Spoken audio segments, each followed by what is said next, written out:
compañeros y profesora, nosotros les vamos a hablar sobre los documentos del despacho aduanero. ¿Qué es un despacho aduanero? Un despacho aduanero es un conjunto de formalidades y actos en los cuales una mercancía tiene que cumplir antes de entrar a una aduana. La primera es la factura comercial, que es como una factura normal, que creo que la mayoría hemos visto alguna, a diferencia de que una factura comercial en cuestión de aduana agrega el valor facturado expresado en la moneda a la que se vaya a cobrar o vender, por así decirlo.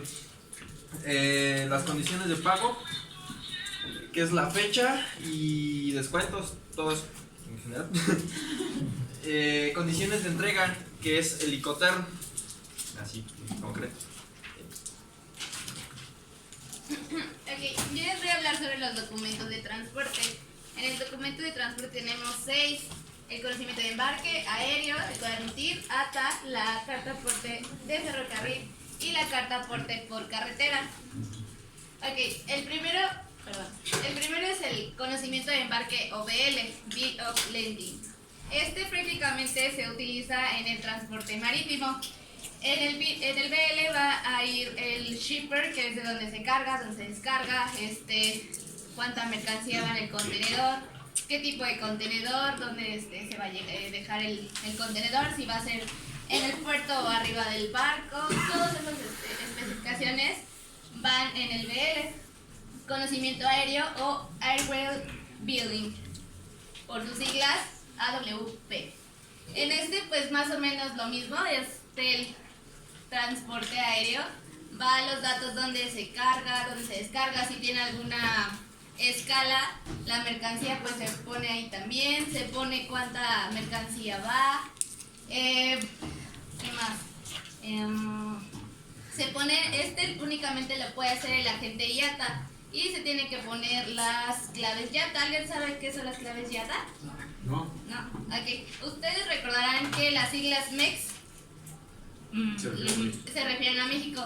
Pues todas esas claves son las claves YATA. MEX, no sé, Colombia, CL, ajá, exacto. Esas son las claves YATA. Y esas van en la guía aérea. Ok, tenemos la carta aporte por ferrocarril y la carta aporte por carretera. En la carta aporte por ferrocarril es más o menos igual que un BL, la misma estructura, por así decirlo. Igual, de la misma manera, donde se carga, no se descarga, qué tipo de contenedor es, cuánta mercancía lleva y hasta dónde se va a dejar la mercancía. Y bueno, la carta aporte por carretera es lo mismo. Donde se carga, donde se descarga, el nombre del conductor. Yo tengo entendido que estas se llenan en ceros por temas de seguridad, ya que pues es carretera. Sí, después viene el cuaderno ATA.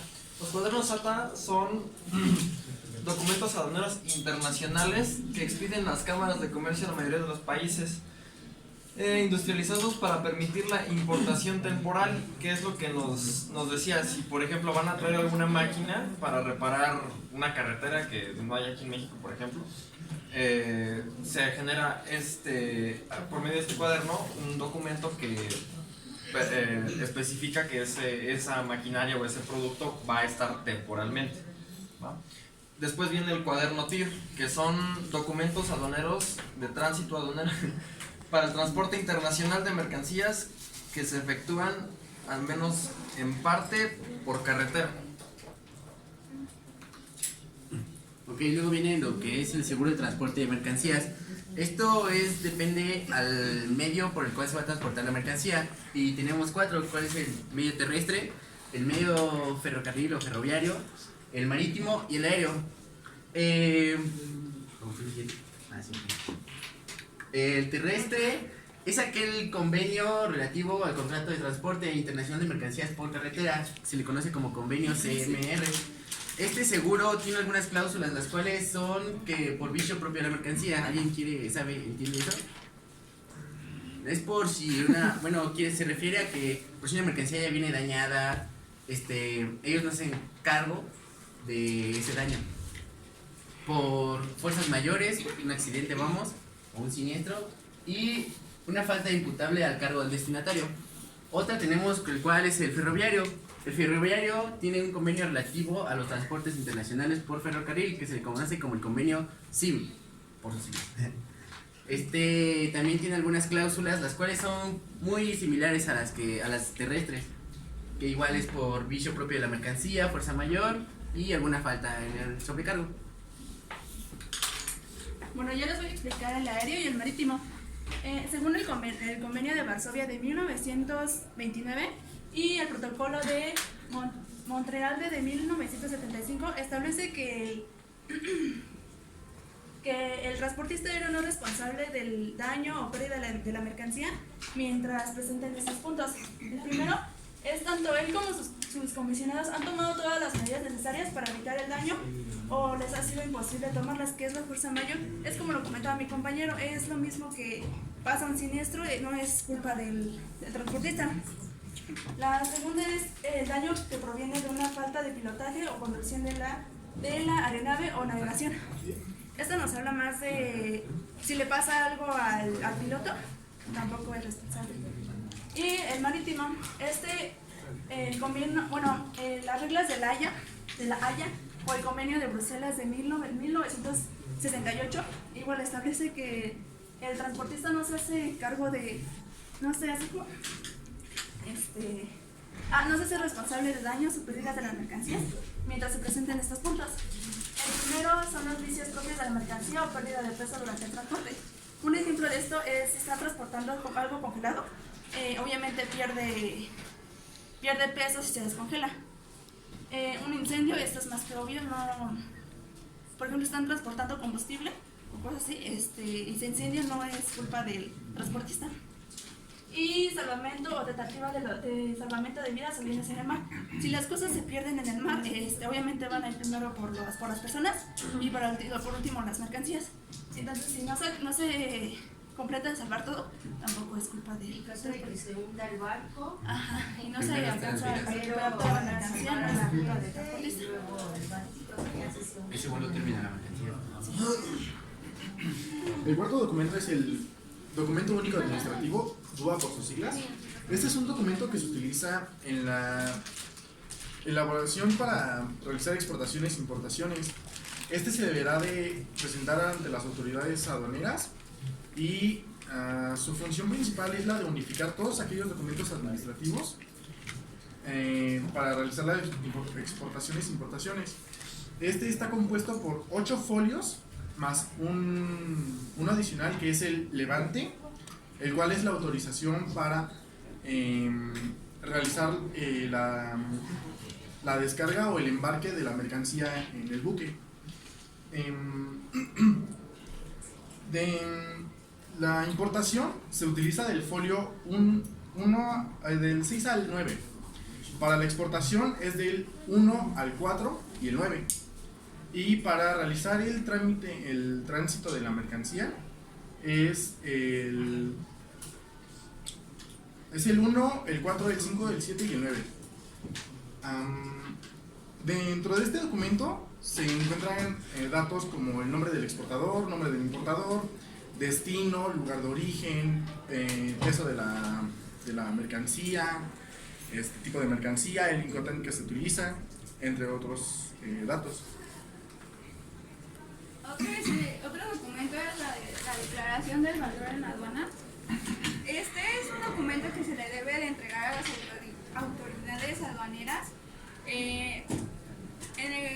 Este es por si la mercancía importada excede a los 415,000 pesos. Su finalidad principal es acciones y para aplicar los valores los valores arancelarios.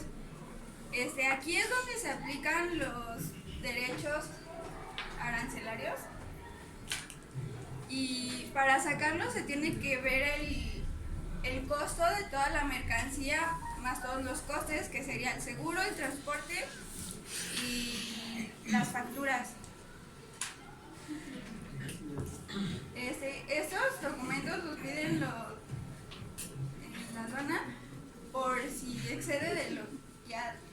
ya establecido y por si la mercancía importada no tiene carácter comercial. Después de eso pasamos a la lista de carga, que es el packlist. Bueno, el packlist o la lista de carga es una lista obviamente donde se agrega la factura comercial y la factura de transporte. Esto como para facilitar la información que tiene la carga de la mercancía, al igual que su peso, su tamaño y las dimensiones que ocupa. Dentro de esto se utilizan los distintos documentos, que es datos del exportador y el importador de la empresa de transporte. Como anteriormente dicho, se tiene que añadir la factura de transporte que se va a utilizar para mandar la mercancía. La fecha de expedición, la fecha en la que sale la mercancía del lugar, número de factura que transporta, tipo de embalaje, si va a ser un bolsa, jaula, contenedores, etcétera. Número de bultos, cuántos bultos de mercancía vas a utilizar. El contenido que cabe de cada bulto sería como igual el peso de cada bulto que tiene, porque eso igual recordemos que en algunas, ¿cómo se llaman las que van acá abajo? No, acá en el ¿Copias? ya cállense. Que dependiendo del peso de algún lado del barco puede hacer un desnivel. Por eso es muy importante decir cuánto peso tiene la mercancía que vas a transportar, ya que eso puede hacer un desnivel en caso marítimo y puede ocasionar un desborde en el barco. Marca y enumeración y el peso neto, que sería el peso del contenedor absoluto que utilizas para enviar la mercancía.